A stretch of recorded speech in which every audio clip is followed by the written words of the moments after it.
Welcome to the Caregiver Cup podcast. As we dive into November, I want to pause and celebrate you, the caregiver. This month is National Family Caregiver Month here in the United States, a time to recognize the compassion, strength, and resilience you show every single day. You are the heartbeat of caregiving and the steady rock for your loved one. And remember, celebrating you doesn't mean just cheering you on from the sidelines. It's about making sure you feel supported, valued, and empowered. Each week this month, I'm going to bring you topics, tools, and encouragement designed to uplift you, help you set healthy boundaries, and reclaim moments of joy and peace in your caregiving journey. Because yes, you're doing this out of love, but you're also allowed to focus on your well-being. So as you listened today, let's start with a small act of self-recognition. I want you to take a deep breath. Place your hand on your heart and just acknowledge the incredible work you're doing. The strength it takes to show up even on the toughest days deserves to be honored every day, not just in November. This month, I invite you to celebrate yourself as we celebrate all caregivers. Let's make National Caregiver Month a time to not only recognize your role, but to embrace the support you deserve, the communities that surround you, and the resilience you continue to build. You're not just a caregiver, you are an inspiration, a guiding light, and remember the power of love. Let's dive into this today's episode and keep shining together. Well, hello, my friend, and welcome to another episode of the Caregiver Cup podcast. It's Kathy here. You know, I was thinking about it. We're smack dab in the middle of November right now. A little bit maybe on the tipping side, but I wanted to check in to see how you are doing. I know that it can get kind of gloomy in the United States this time of the year, especially for us Northerners. The weather gets a little bit different, whether you like the chill in the air or sweater season or the pumpkin taste of coffee and warm drinks, whatever it is. How are you doing? I just got home from Dennis's labs, an oncology appointment. This was his 1 week follow-up from his chemotherapy.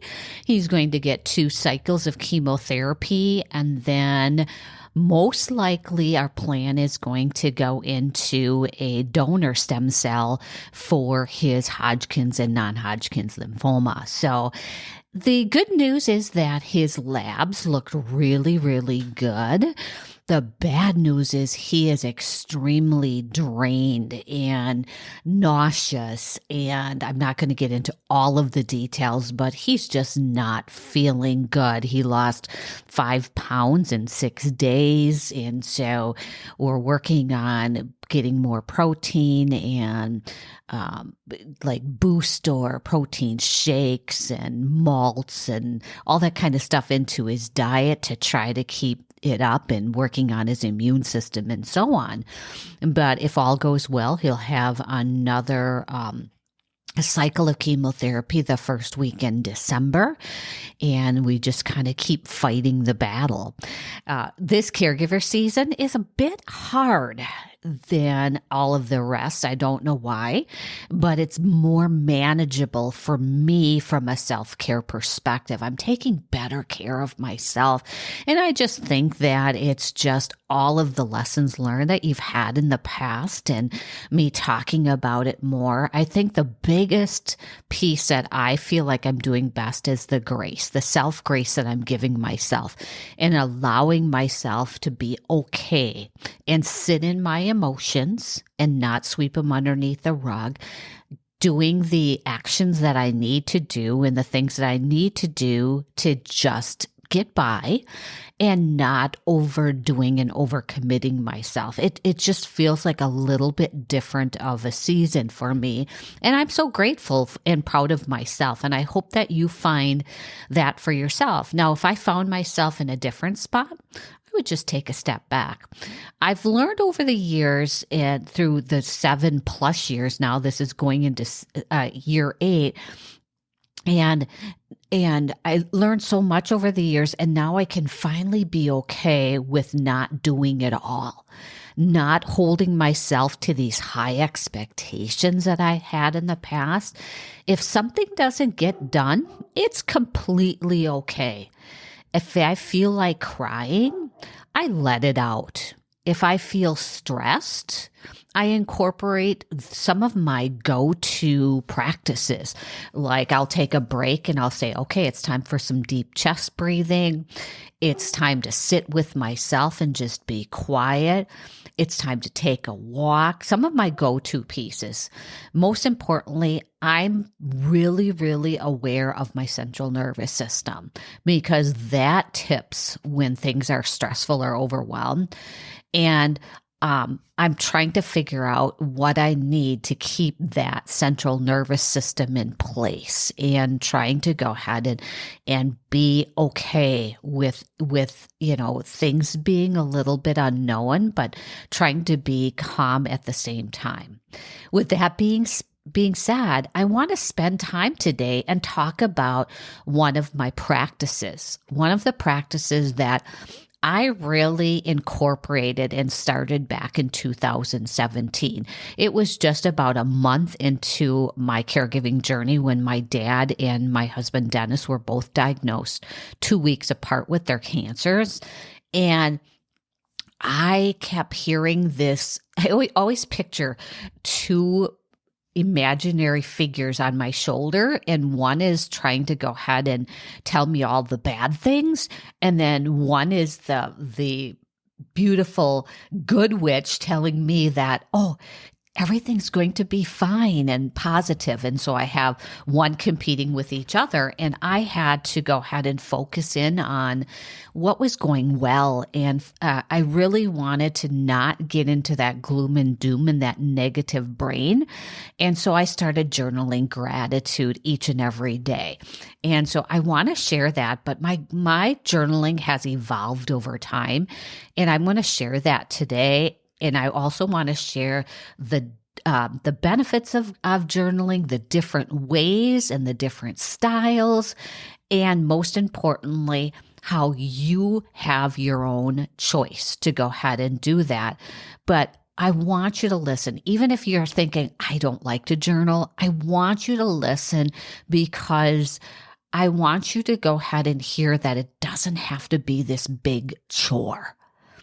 As I think about its impacts on me, let me first tell you that I remember getting up each morning and grabbing my bowl of cereal, and pouring my cereal into a bowl. Or as a teenager, I loved grape jelly toast. And I remember seeing my dad sitting at the table before he went to his job. He was a parts and shipping manager, and he would get his coffee in the morning sitting in his blue collar uniform, but he would sit and journal and write in his journal. And it was only like 4 little lines. It wasn't a lot of space, but he'd always have to highlight what the highs and the lows were for the weather. And he loved to go ahead and, put what the day was going to be like, if it would be sunny or cloudy or whatever. And then he would highlight what the day was like before. And he would sometimes write in a quote or a funny story. Sometimes he would get bored with it, and he would clip a comic strip from the newspaper and tape it in his journal so I could tell those were the days that he just didn't feel like it. But when he wrote, he had this style of writing. He liked to print. He didn't like to write in cursive, and he'd print in all caps, and it was like almost perfect, like a typewriter perfect. Well, when he passed away in 2018, we discovered that he saved all of his journals from 1971 to 2018. And he pretty much wrote in there every single day. And he had this habit of having his cup of coffee with it, or sitting outside on his porch and doing it as he aged. He would just do that. And so it brought me kind of full circle back in 2017, thinking about my dad.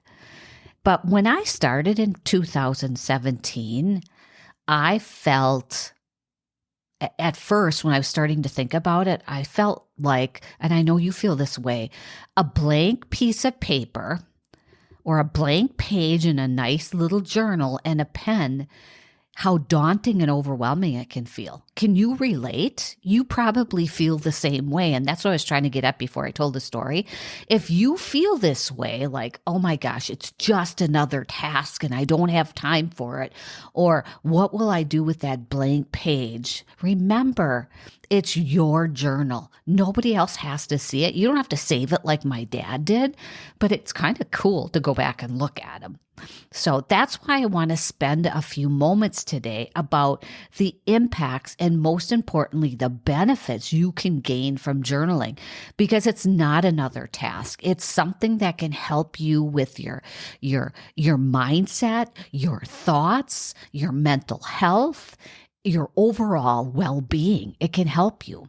Journaling offers a transformative or many transformative benefits, especially for you, the caregiver, who face unique emotional, mental, and physical challenges all the time. So let's break down the benefits of journaling as a whole. Gratitude journaling and capturing thoughts and reflections in a caregiving context. So let's talk about all the different ways and how they can benefit you. And so I'm just going to start out by, first of all, the overall benefits of journaling first. It's a way to release emotions and reduce stress. So emotional release and stress reduction. It provides you with a safe outlet to process your emotions like frustrations, anger, sadness, or even guilt. Sometimes you can't say these things out loud, but you can put those down on paper. And it helps you go ahead and process those. It helps reduce anxiety by really turning overwhelming thoughts into manageable reflections. Once you can put it down on paper, you can kind of see it and you can kind of process it. It gets it out of your head. It's almost like it gets it out of your head and you can release it. It also can improve clarity and help you with decisions, like making hard decisions. You could organize your thoughts. I don't know how many times I journaled and I just wrote a pros and a cons list because I was trying to figure out and make decisions. Or what do I have to do first? What is priority? Kind of like you could journal out what you all have to do today, and you need to highlight the things that absolutely have to be done. And then maybe you cross off the rest in saying, this isn't necessary. It allows you to problem solve creatively without facing challenges. It can help with self-connection and your identity. You can reconnect. You reconnect with yourself because you can reconnect outside of your caregiving role. You can write about maybe a year ago today, I was doing this and how exciting it was. It can encourage self-discovery and personal growth. I had to just take a sip of water here. It can enhance your mental and emotional health by writing out your feelings. You can lessen the intensity and it provides you with a perspective. It can help reduce isolation by validating your experiences on paper.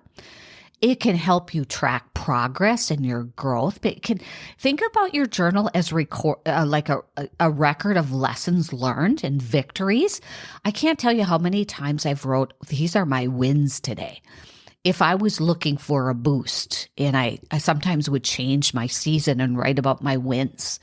So you can go ahead and foster your resilience and hope. Now, there are benefits of gratitude journaling, thinking about if you journal just gratitude. And I started out back in 2017 just doing 5 things that I'm grateful for each day. Because I had my mindset was not necessarily negative or pessimistic. It just needed a boost sometimes. And I needed to go ahead and stop looking at the glass half empty all the time. It can shift your perspective. If you focus on what were the 5 things that you're grateful for, you're shifting your mind into a positive thing. It encourages you to appreciate those moments of connection, joy, progress. Like you got checked out at the register by a cashier and they said, have a good day. Somebody took the time to tell you that. It can boost your mental well-being because practicing gratitude increases feelings of happiness and it decreases the stress. It creates a sense of abundance, even in challenging times. You can say, these are the great things that happened to me today. It gets you to think about and look for good in each day. It can help you strengthen relationships because now that you're thinking of gratitude, you can go ahead and show your appreciation to others who are supporting you or helping you along the way. And it anchors you in the present. As caregivers, we continue to think about, oh my gosh, it's getting worse, or I can't believe that continues to happen to me. Well, you can kind of foster your mindset by staying grounded in the here and the now and savoring the small joys like sunny days and your loved one's smile. There are some benefits for capturing your thoughts and your reflections too, because sometimes we like to just capture our thoughts. Writing out your thoughts helps you process complex emotions. When you're reflecting on something, it clears the mental clutter and makes it easier to focus on priorities. Journaling helps bring insight to triggers or patterns, and you can see those patterns. Like, for example, for me, do you get stressed when you're a day before an appointment, or when your loved one is not feeling well, whatever it would be? It captures how you overcame a hard day and adapted to new challenges. It promotes self-compassion and grace for yourself. And then you think about it too, journals can document caregiving lessons and memories and life reflections, and it records the moments of your growth and records moments of memories for your loved one. And like we talked about, it encourages problem solving and helps you through those. So in a nutshell, some of the benefits of caregiving of journaling as a caregiver, it can prevent and reduce your burnout because you have a mental space to go ahead and record that in. It helps you navigate your guilt. If you're feeling guilty and you're going ahead and trying to go ahead, you're going to put that down, and you're almost like the paper is your counselor in a way, and it helps you. Now that I wrote it down, do I feel differently? And it validates your experiences that you've had and the reality and in your worthiness. It fosters creativity outside the box. Remember, this journal is yours. If you want creativity, I bought myself colored gel pens that come in all different colors, pink and purple and red and blue and green and all these colors. And I can go ahead and foster my creativity. Maybe you like to draw and you put drawings in there as well. Journaling before bed can help you release the day's emotions and helps you improve your sleep. And it can deepen emotional awareness. Writing about your caregiver experiences, it helps you understand your feelings and needs, and may even help you foster better communication and healthier communication in relationships. Journaling doesn't just serve as an outlet, though. It can become a tool for growth, a tool for healing and maintaining balance. For caregivers, it's like having a conversation with yourself, a moment to check in and reflect on you and find strength in your journey ahead. So many times we don't take care of ourselves.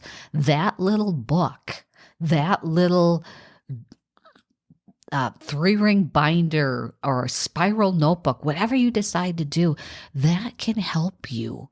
And that may be the only time you spend with yourself for the day. Now, you may not still be convinced. So that's why I want to share for you different ways that you can journal. Each season, think about it. Each season of your life, each season of caregiving feels different. You may only want to journal your gratitude on the hard days. There may be times where you want to work on your time and efforts and you choose to record your wins. And you're focusing on trying to be more efficient or trying to get things done. Maybe it's a holiday season. There may be times when you need to work on your mental health and need to record your thoughts and feelings. Journaling may be a tool that if you go to a therapist, they may recommend you do, or there may be a time in your loved one's care where you're going to need to journal out the things that they need to be an advocate as well. So journaling can be so different for so many seasons. I hope this makes sense to you. And I was going to ask you, does this make sense? But you can't answer over the earpod that you're listening on or the phone. But I hope it makes sense, because my saying is always not one size fits all. We could have, all 10 of us could be sitting, there could be 10 of us sitting at the table talking about journaling. We all may have a different book that we journal in or a different way we journal. We all may be journaling differently of anything that we're wanting to journal about. Some of us may be creatively journaling. Some of us may be doing it on our phone. Not one size fits all. You may be a full sentence person, or you may be a bullet person. So we all do things different. You may be typing out your journaling on your laptop. You may be putting it journal in your phone. You may be writing it the old school way. You choose. And that's what's really cool about it. You figure out what works best for you. So let me go through the different ways that I came up with for journaling. First one we talked about already, journaling gratitude. My suggestion is to journal 3 to 5 things each day that you're grateful for. Not just the surface, not saying like family and friends and sunshine. Now, sometimes sunshine is good, but you want to eventually, you're going to build that gratitude muscle, and you're going to go ahead and journal things that you have experienced, like somebody let you in the line of cars today, or you got a wave. For me, you got a wave from the bus driver this morning as I was walking my dogs. Whatever it would be, you want to go ahead and do those, or the nurse saying the extra thing to your loved one, whatever it would be. Because remember, when you journal gratitude, you're not only working on focusing on your mindset, but you're shifting your focus from challenges to blessings. You're improving your mental well-being and positivity. It helps you notice the small joys in your caregiving journey. That is, I shouldn't say it's simple, but it's a fast start, and you can find success pretty fast. And within a week, you're going to start looking for things that you're grateful for. Another one that I've done many, many times, and sometimes I've combined journaling gratitudes and wins. Sometimes I've only done wins, whatever it would be, is you want to journal your wins. That's another way you can do it.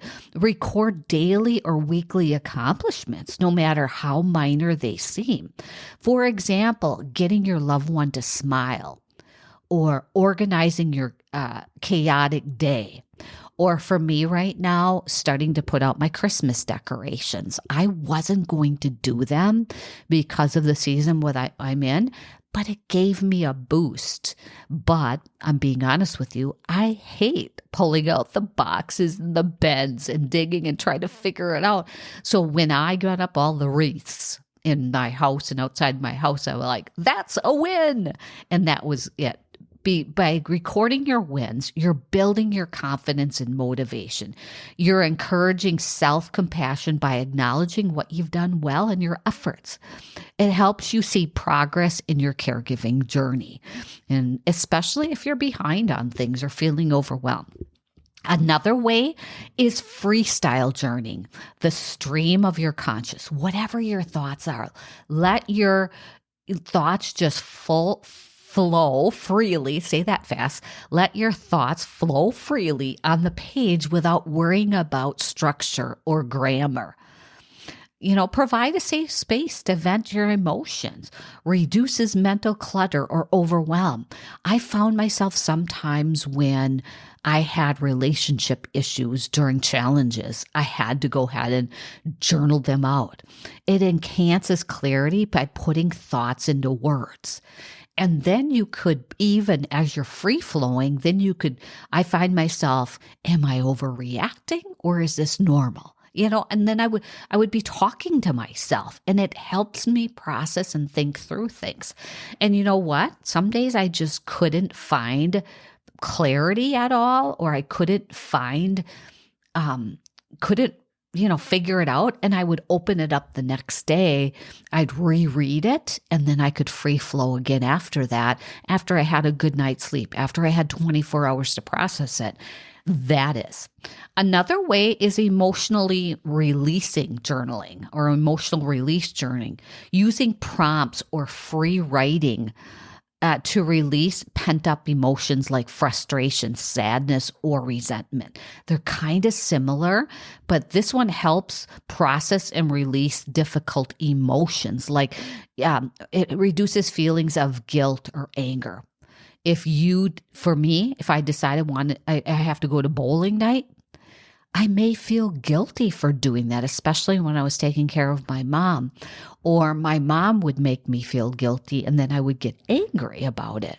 But it creates a space for healing and understanding the triggers that I owned, the triggers that would set me off, but then I carried the guilt and the anger, the resentment, whatever it was, like a heavy backpack, and it would. Another one is affirmation journaling. We talked a lot about affirmations, like daily affirmations. Well, why not write positive affirmations about yourself or your caregiving abilities? Like, I am doing my best, and that's enough. That might be what you write about. But if you need a day where you need to go ahead and build your resilient mindset, maybe affirmations is it. It can help combat negative self-talk, and it can strengthen your purpose and self-worth, especially on the days that you feel like you can't get anything done or you've made tons of mistakes, whatever it would be. Affirmation journaling helps you level set. Another one is capturing memories.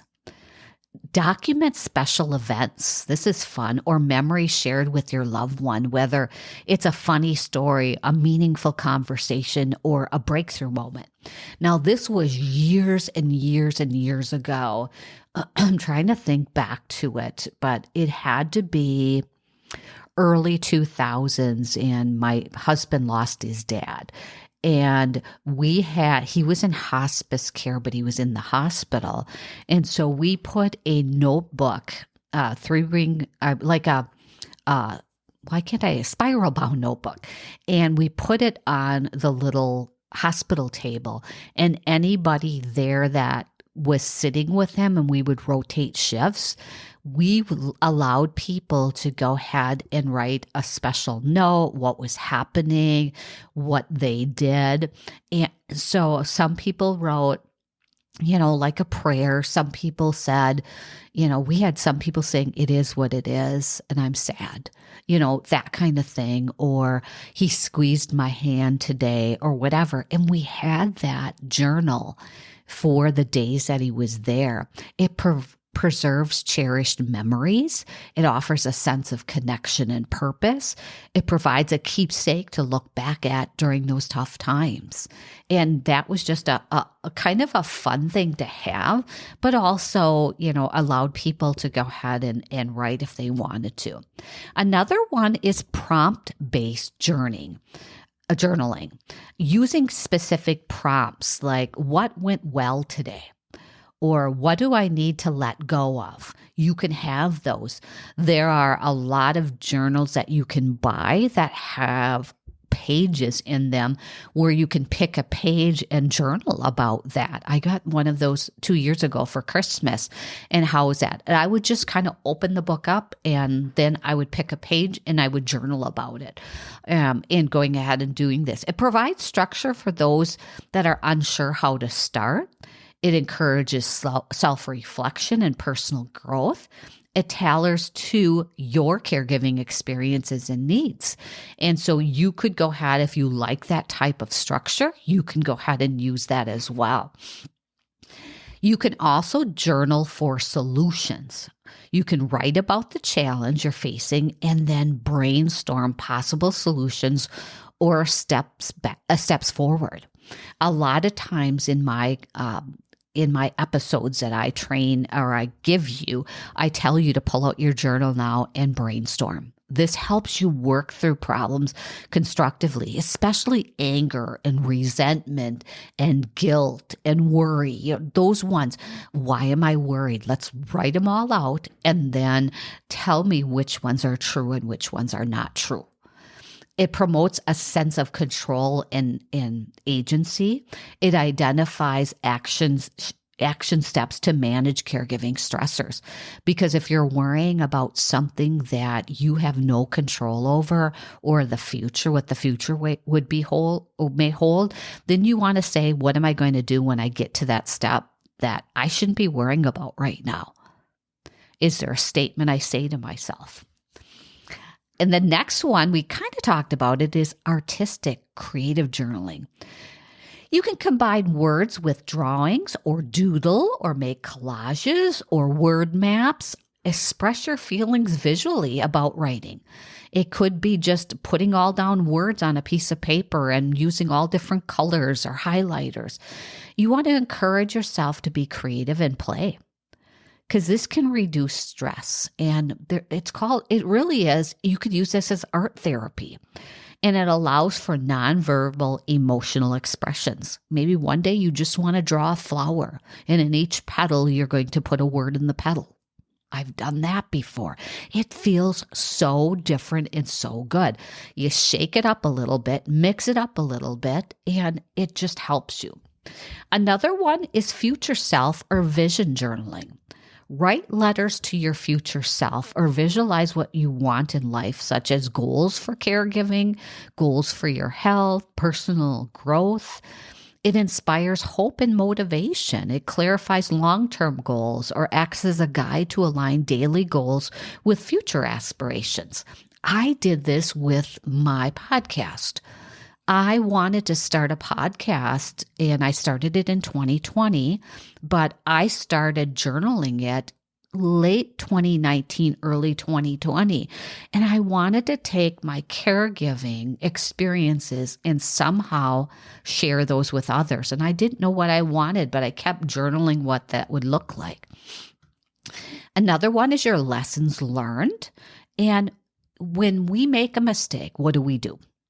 We beat ourselves up.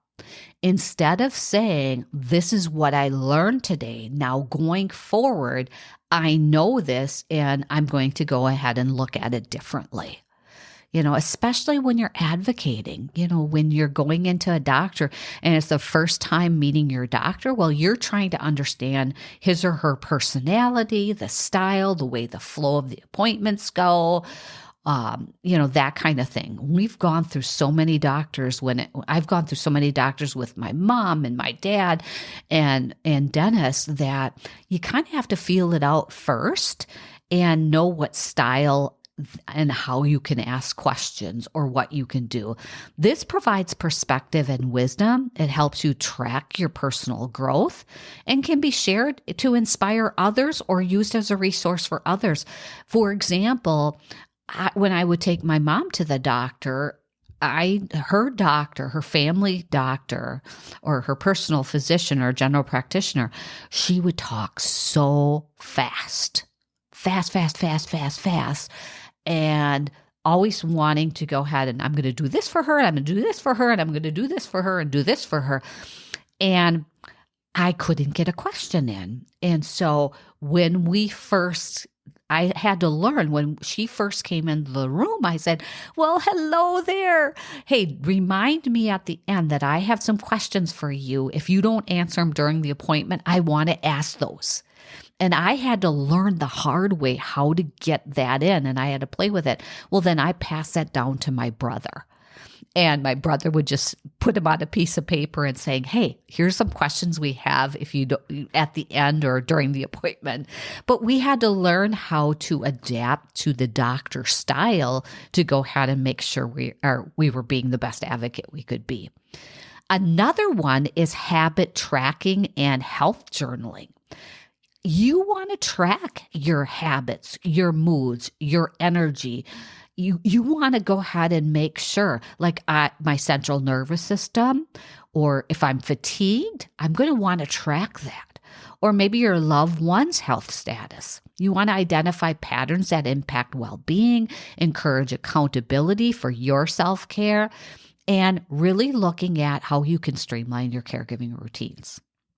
Another one is night reflection journaling. Each day, by reflecting on what you do well and recording that at night, can improve your sleep. It can set a positive tone for the next day. Another one is themed journaling. I haven't tried this one, but I so want to try it because it just sounds fun. You can dedicate your journal to a specific theme, like November could have been for me, and I might do it in December, but it could have been caregiving gratitude, because really Thanksgiving and gratitude journaling, maybe you dedicate that month to journaling gratitude. Or the first of the year, you dedicate January as your, health journaling. Or you could do daily emotions or moments of joy. That helps people that maybe feel stuck and encourages mindfulness.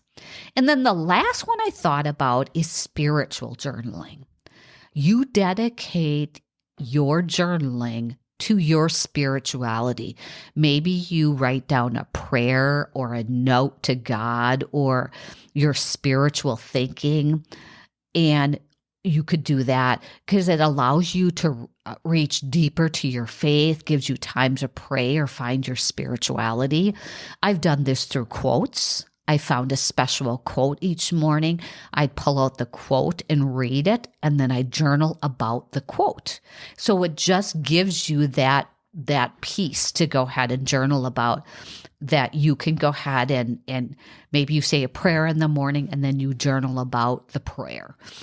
So let's pull this all together with my advice. Imagine this journaling is an imaginary gift box. Now I want to put a bow on it for you. I know that's kind of cheesy, but your journaling has to fit you and be just what you need. So when you open up this box, it is ideal for you.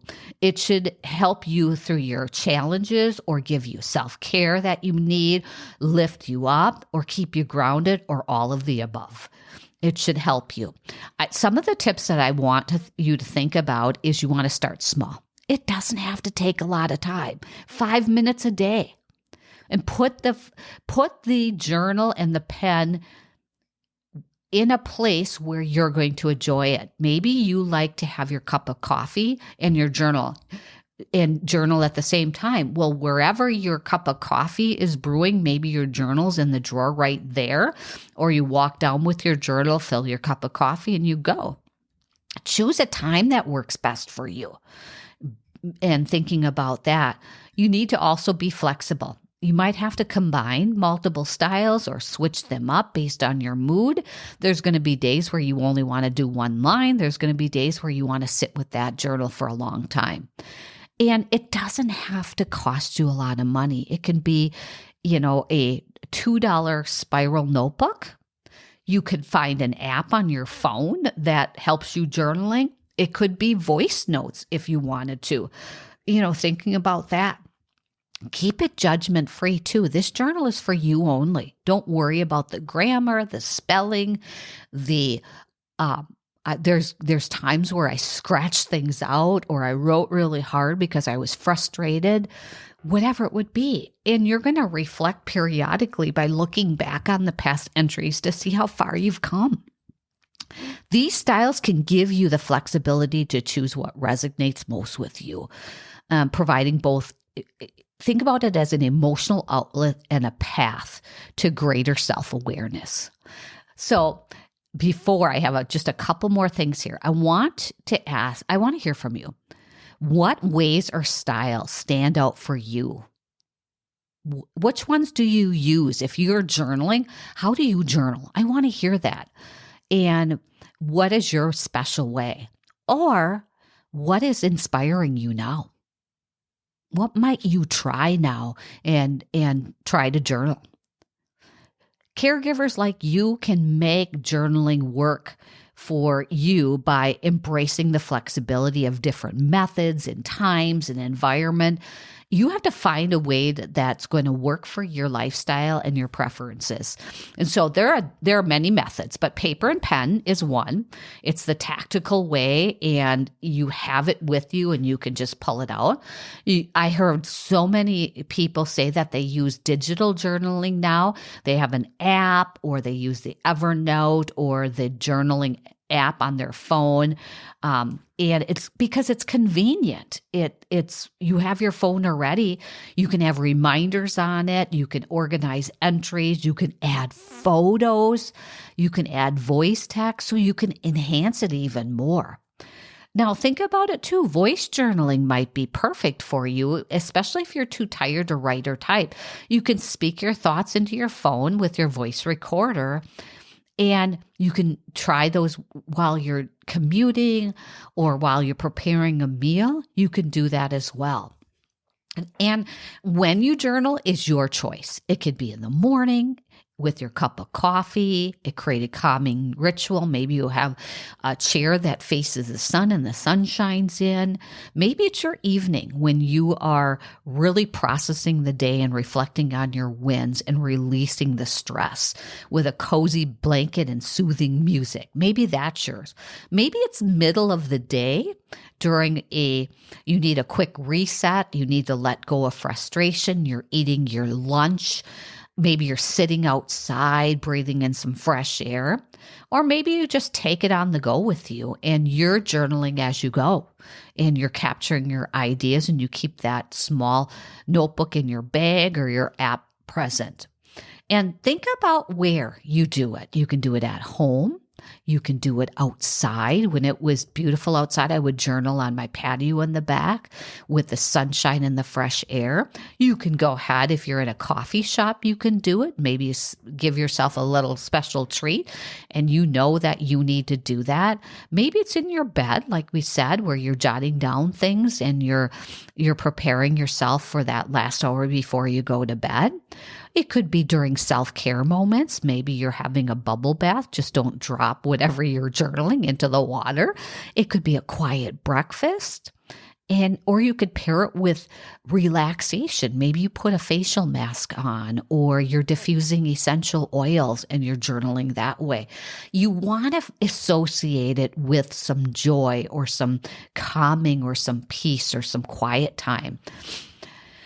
So my last tips for finding your style is to keep experimenting. You're going to try things that work and you're going to try things that don't work. And you're going to find a season that you're going to not want to journal as much, but then you're going to find seasons where you want to. Make it sacred. It is your sacred time. Find a favorite pen, a soft blanket, a calming music, something that associates it with.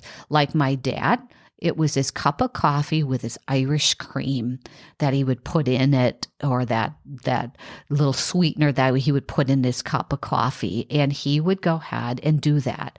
Or maybe it's you're waiting in the car and if you're waiting and it can make a huge difference. Keep it flexible. Some days you're not going to be able to do it at the same time. You might have to put a quick note down, or you might have to skip a day, and that's okay. By exploring these various styles and methods, you can create a journaling practice that feels less like a task and more like a personal sanctuary, and making something that fits. Okay, I want to end with one last thing for you. I want to end today by telling you Thursday is my birthday.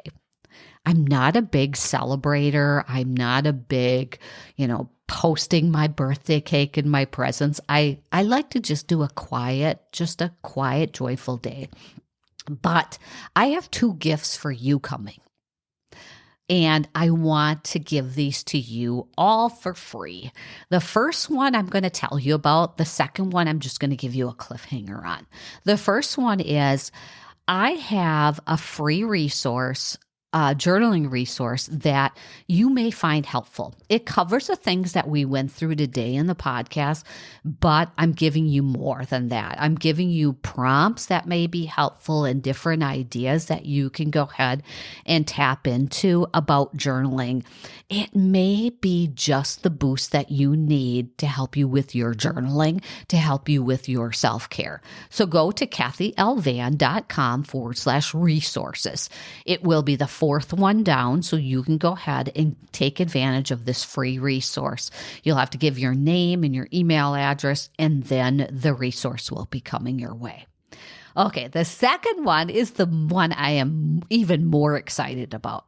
Coming up in the next week, I will be announcing a free workshop that I'm going to give to you. It's going to be a virtual live or a live online workshop.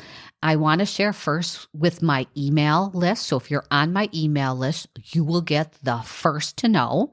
And then I will also share it that same day on the podcast as a podcast ad. And so you'll hear that as well. Just know that I'm using the Zoom technology, and so seats will be limited. And so if you want to attend this live online workshop, you're going to want to go ahead and register when you see the email or hear the podcast ad, and go ahead and do that. Now, the topic and registration information will be coming soon, so stay tuned for it. What I can tell you, it is going to be the first week in December. So that's when I'm going to be putting on the workshop. So it will be the week after Thanksgiving, but it's still a few weeks before the holidays. But it's going to be something that you're going to be able to use right away. And it's going to be something that I think will impact you right away. So just keep watching for that. That will be coming soon. So to end today, I hope you enjoyed today's episode on journaling, those tips and those benefits and those ideas. I so encourage you to find your style, and most importantly, find the benefits of journaling so you can fill your cup and show up with more joy and be your best self each and every day. So it's a goodbye for now, but as always, I am here every single week for you for another episode. And so until next time we talk, my friend, you have a good rest of the day, and we'll talk to you real soon. Bye for now.